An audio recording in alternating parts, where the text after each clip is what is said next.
안녕하세요. 캐노 옵션 이더넷 제품의 기술 지원을 담당하고 있는 벡터코리아 이재철 매니저입니다.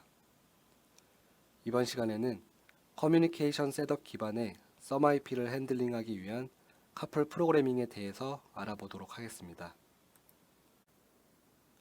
오늘 진행할 내용은 다음과 같습니다.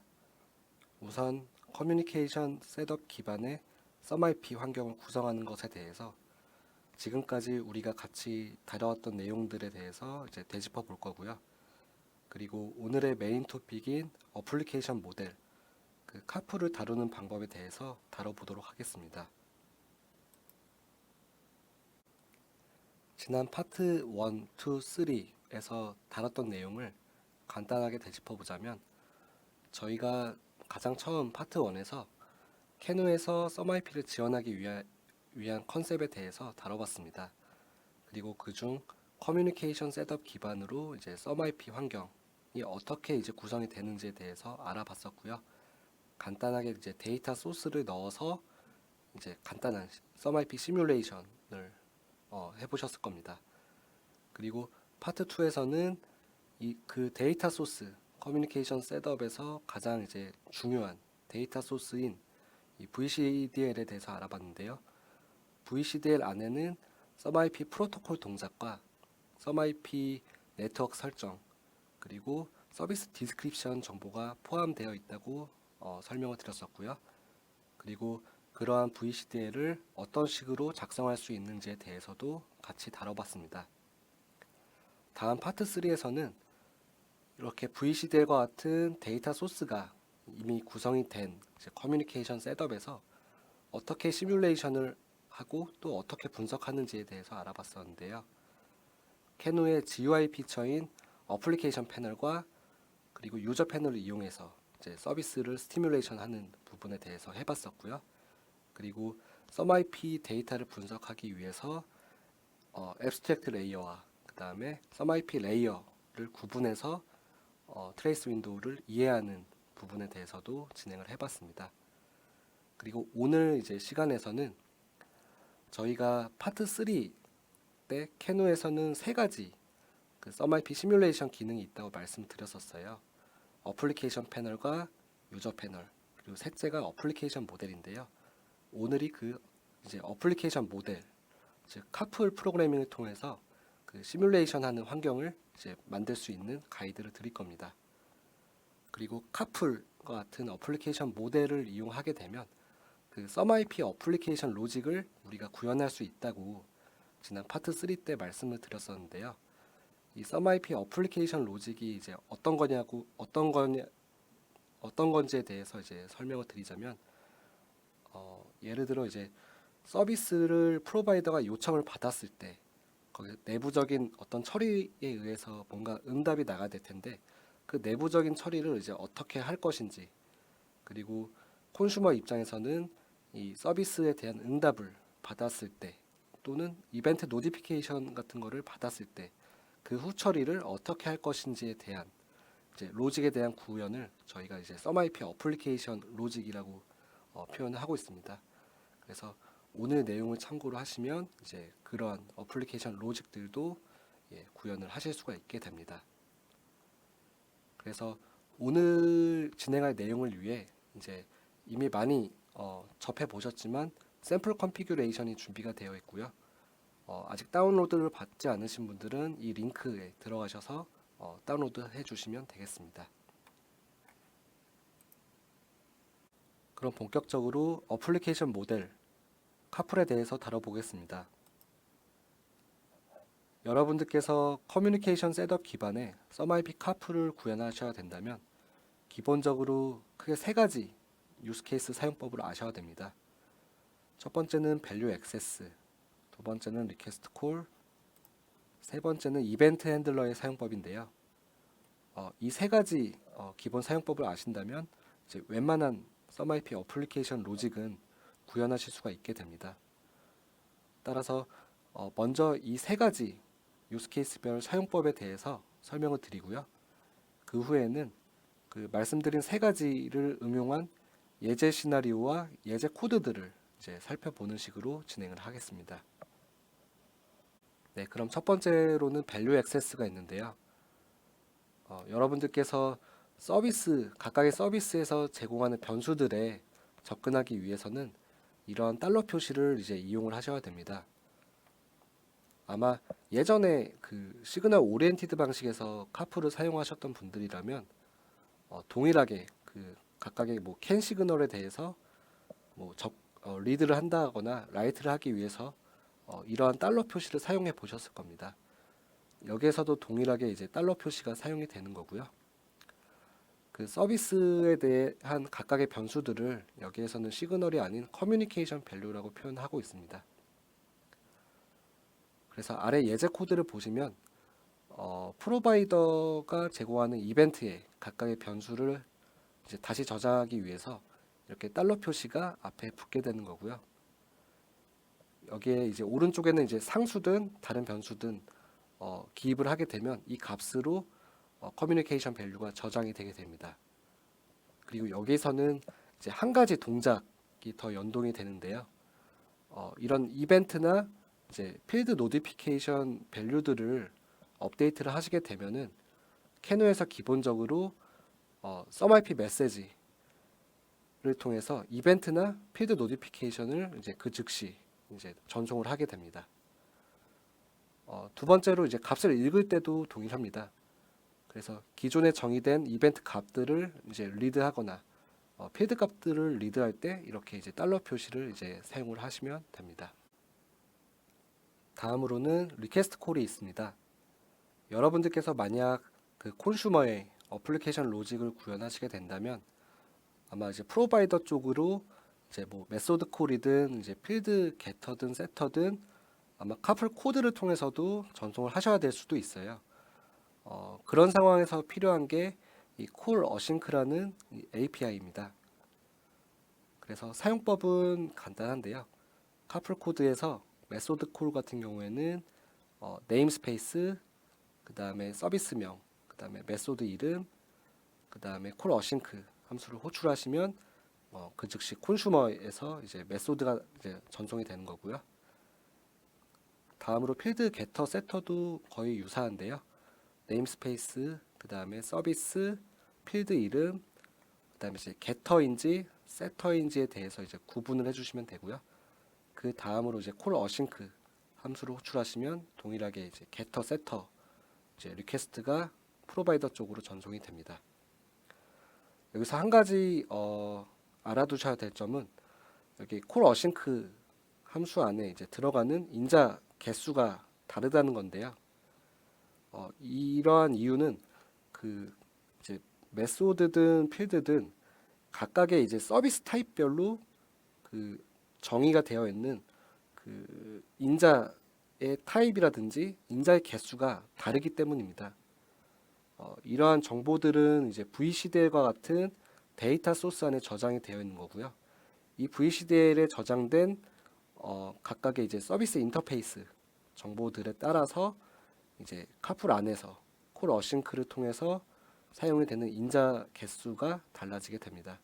그래서 이 부분을 참고를 하셔서 로직을 구현을 해주시면 되겠습니다. 다음으로 이벤트 핸들러가 있습니다. 이벤트 핸들러에서는 이제 그 썸IP 관련된 동작에 대한 이제 이벤트에 대한 콜백 함수들을 만들어낼 수가 있는데요.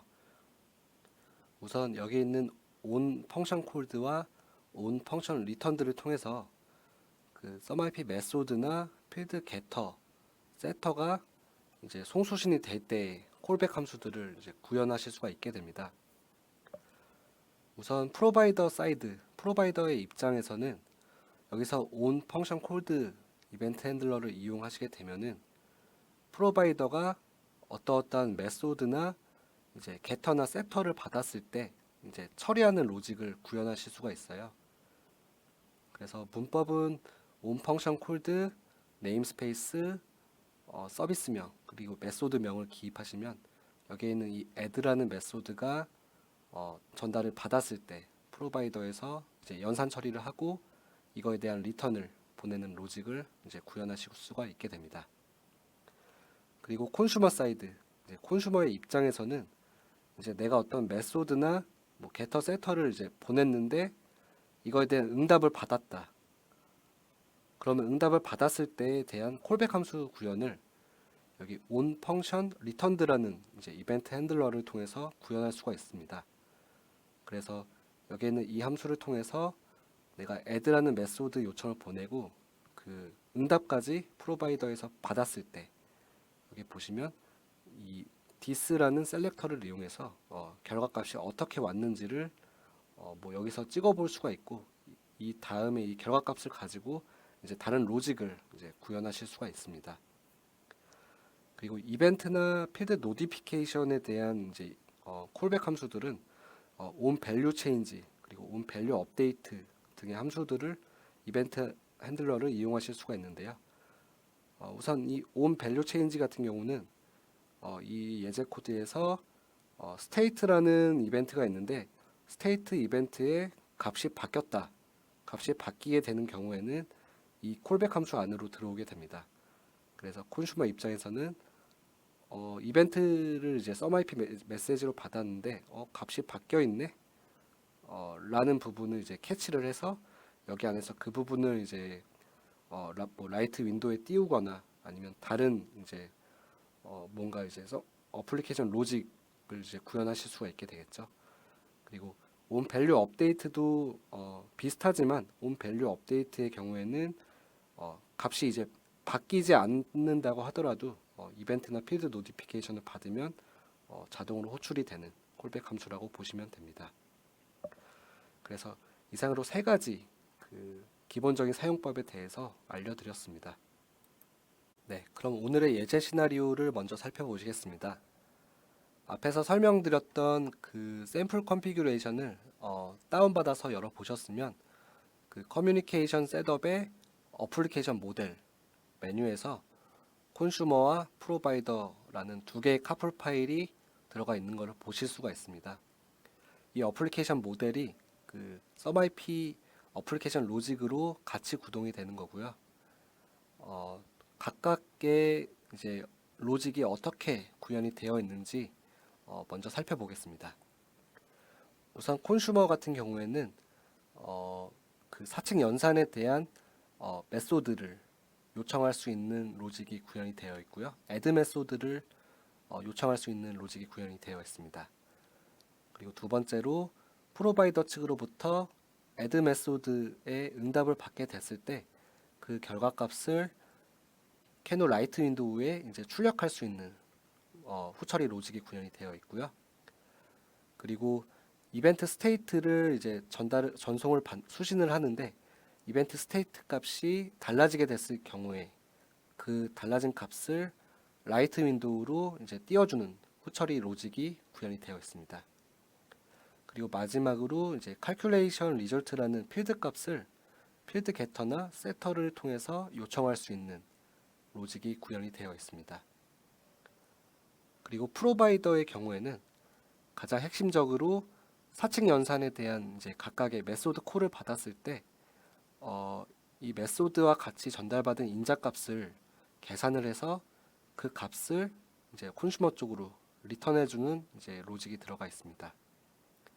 그리고 두 번째로는 이 state라는 이벤트를 이제 주기적으로 1초 간격으로 이제 콘슈머 쪽으로 트리거하는 로직이 들어가 있고요.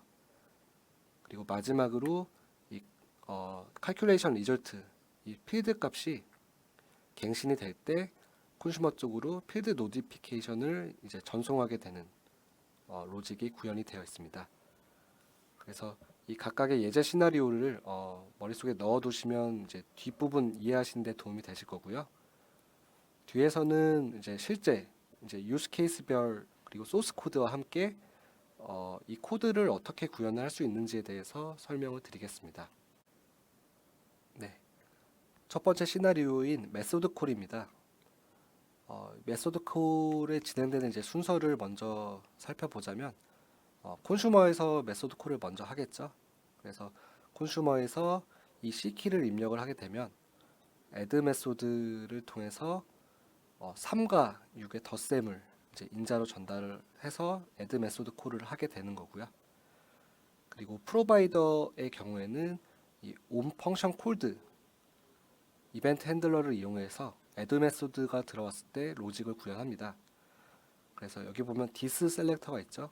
this 셀렉터에 이제 두 가지 변수가 있는데 여기에 각각 3과 6이 들어가게 되는 거고요.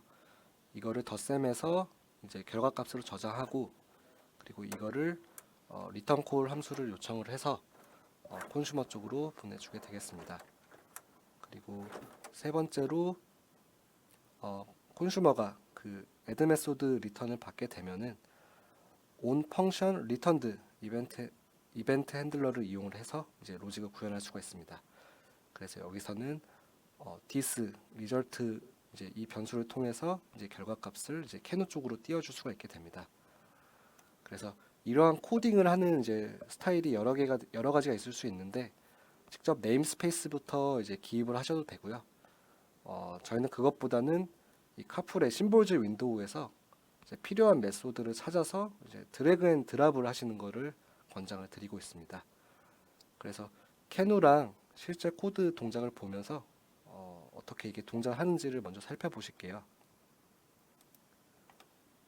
네, 캐누를 이제 띄웠고요. 그리고 이 두 개의 카풀 파일을 카풀 브라우저로 오픈을 해줍니다. 그래서 좌측이 콘슈머, 오른쪽이 이제 프로바이더인데요. 여기에 지금 그 로직이 들어가 있습니다. 그래서 C키를 눌러서 add 메소드, 그다음 콜 어싱크 함수를 호출해 주는 건데요. 이거를 이제 타이핑을 하실 수도 있겠지만 이쪽에 오른쪽에 심볼즈 윈도우에서 찾으시는 게 더 간단한 것 같습니다. 지금 메소드 콜을 하는 게 콘슈머니까 콘슈머에서 찾아야겠죠. 콘슈머 파티시펀트에서 add 메소드를 찾아서 드래그를 해주시면 이렇게 자동 완성이 됩니다. 이 상태에서 콜 어싱크 36, 네, 이런 식으로 코딩을 하시면 좀 더 직관적이고 간단하게 코딩을 하실 수가 있을 거예요. 그래서 이렇게 콘슈머 측의 이제 로직이랑, 그리고 프로바이더 측의 이제 이벤트 핸들러 add 메소드 받았을 때 로직이 이제 어떻게 동작하는지를 살펴보시겠습니다. 이제 캐노를 스타트 해볼 거고요.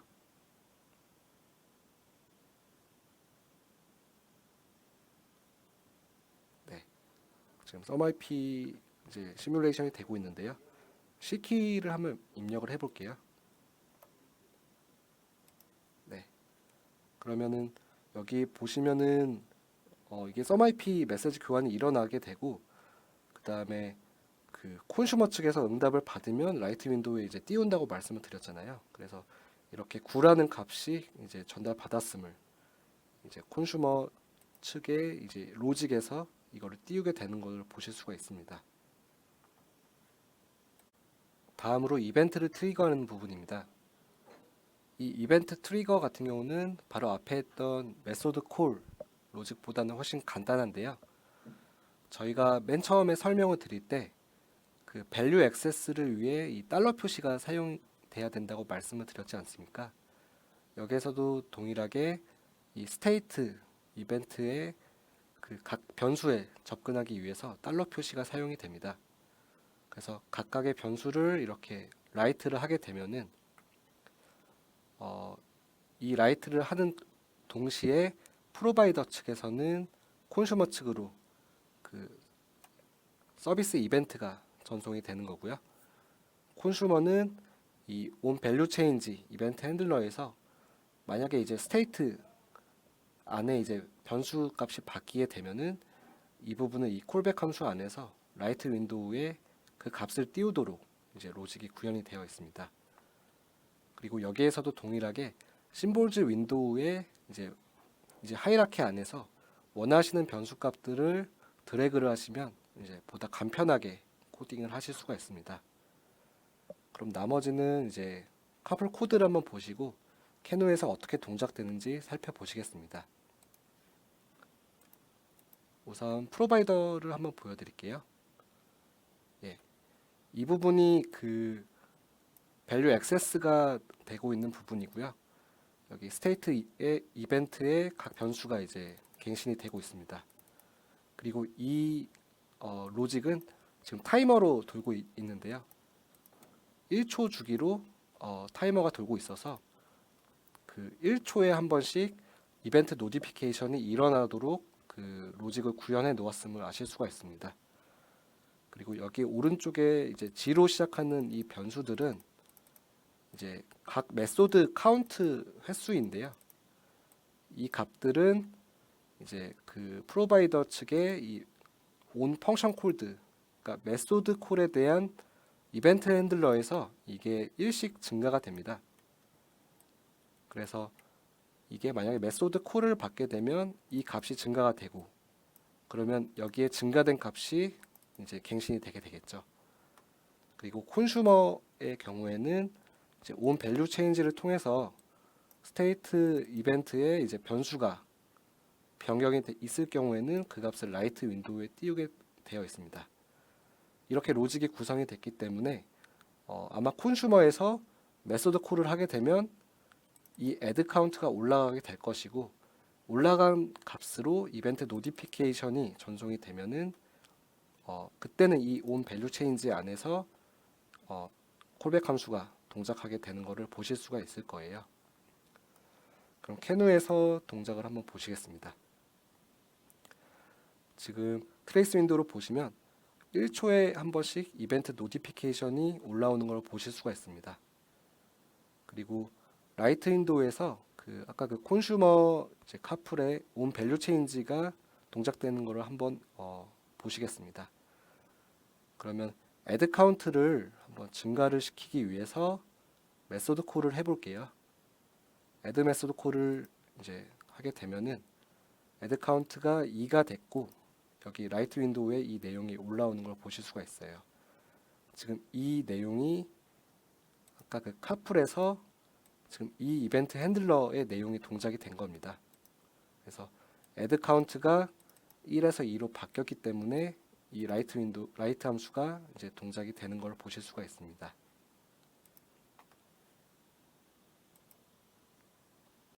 네. 마지막으로 필드 노티피케이션과 필드 게터와 세터에 사용하는 부분을 알아보시겠습니다. 먼저 콘슈머에서 필드 게터, 세터를 이제 사용하는 부분을 먼저 보시면 여기서도 메소드 콜과 사용법이 동일합니다. 그래서 콜 어싱크 API가 이제 사용이 되고요. 그리고 이제 심볼즈 윈도우에서 이제 내가 사용하고자 하는 필드의 게터와 세터를 이제 각각 드래그해서 콜 어싱크 함수와 같이 사용하실 수가 있습니다. 이렇게 해서 필드 게터나 세터를 이제 썸IP를 통해서 전송할 수가 있게 되는 거고요. 그리고 프로바이더의 경우에는 이제 필드 노티피케이션 로직을 구현하실 수가 있습니다. 필드 노티피케이션 같은 경우는 앞에 보셨던 이벤트 트리거랑 사용 방법이 동일합니다. 그래서 밸류 액세스를 위해서 이렇게 달러 표시와 그 필드 값을 이제 드래그해서 입력을 해주시고요. 그리고 여기에 이제 다른 상수든 아니면 로직에 의한 변수든 간에 이렇게 갱신을 해주시면 이제 이게 이제 필드 밸류가 업데이트가 되면서 자동으로 이제 필드 노티피케이션을 콘슈머 쪽으로 전송을 하게 되어 있습니다. 그래서 이것도 마찬가지로 카풀 코드를 한번 보시고 그 다음에 캐누에서 동작으로 한번 확인을 해 보시겠습니다. 우선 그 콘슈머 측에서 필드 게터와 이제 세터를 호출하는 부분을 보실게요. 그래서 여기서도 사실 동일합니다. 그 심볼즈 윈도우에서 이제 필드를 찾고 이 게터나 세터를 이렇게 드래그해서 넣어주면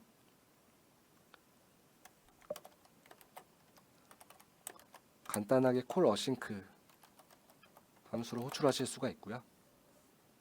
세터의 경우에도 동일합니다.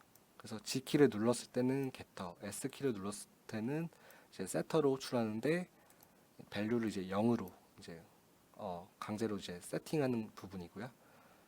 그리고 프로바이더의 경우에는 저 필드 노티피케이션을 하는 부분이 그 각각의 메소드 콜 이벤트 핸들러에 들어 있습니다.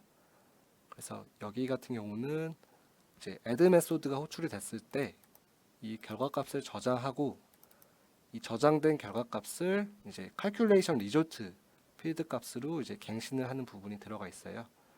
그래서 이 코드가 이제 모든 이벤트 핸들러에 들어가 있고요. 이제 덧셈이든 뺄셈이든 곱셈이든 나눗셈이든 결과값이 이 필드 값으로 저장이 되게 되어 있습니다. 그래서 이 코드가 동작이 될 때 calculation result가 바뀌기 때문에 필드 노티피케이션이 이제 전송이 되게 됩니다. 그래서 캔으로 돌아가서 먼저 그 G키를 눌러서 필드 게터 한번 입력을 해보겠습니다. 네, 필드 게터를 이제 누르고 트레이스를 멈추면 네, 이렇게 필드 게터 리퀘스트와 리스폰즈가 일어나는 걸 보실 수가 있고요. 그리고 지금 마찬가지로 S키를 누르면 네, 이렇게 이제 필드 세터가 이제 호출이 되는데 0 값으로 이제 세팅이 되는 걸 보실 수가 있으세요. 네. 그리고 이제 프로바이더 쪽에서 이제 필드 노티피케이션 동작을 일으키기 위해서 값을 이제 임의로 한번 입력을 해보겠습니다. 메소드 콜을 할 때 이제 필드 노티피케이션이 동작이 되게 되어 있습니다. 그래서 메소드 콜을 해보면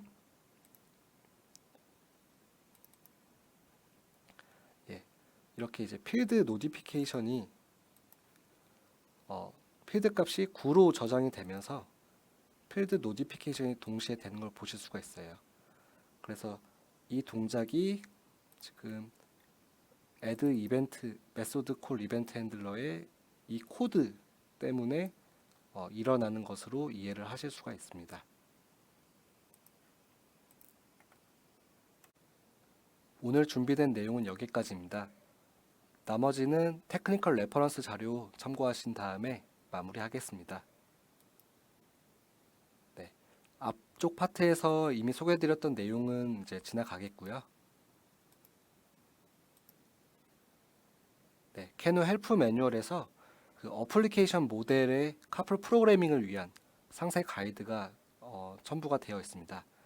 그래서 이 페이지로 접근을 하신 이후에 이 첫 번째 챕터에서부터 이 커뮤니케이션 오브젝트 카테고리까지의 내용들을 참고를 하시면 오늘 제가 알려드린 가장 이제 기본적인 내용 이상의 좀 더 디테일한 기술적인 내용들을 참고를 하실 수가 있습니다. 이 페이지에 접근하기 위한 방법을 알려드리면 캐누 헬프 매뉴얼에서 커뮤니케이션 컨셉 그리고 오른쪽에서 프로그래밍 이제 챕터를 클릭을 하시면 접근을 하실 수가 있습니다. 이상으로 저희가 처음에 기획했던 커뮤니케이션 셋업 기반의 썸IP 환경을 구성하는 4가지 파트 컨텐츠들을 모두 제공해 드렸습니다. 이런 파트 컨텐츠들을 통해서 여러분들께서 캐누를 사용해서 썸IP 환경을 구축하시는데 최대한 도움이 되시기를 바랍니다. 그리고 마지막으로 저희 벡터 제품을 이용해 주셔서 대단히 감사드리고요. 추후에 이제 어떤 컨텐츠가 될지는 모르겠지만 추가적인 컨텐츠가 필요하게 된다면 그때 이제 다시 다른 컨텐츠를 통해서 찾아뵙도록 하겠습니다. 감사합니다.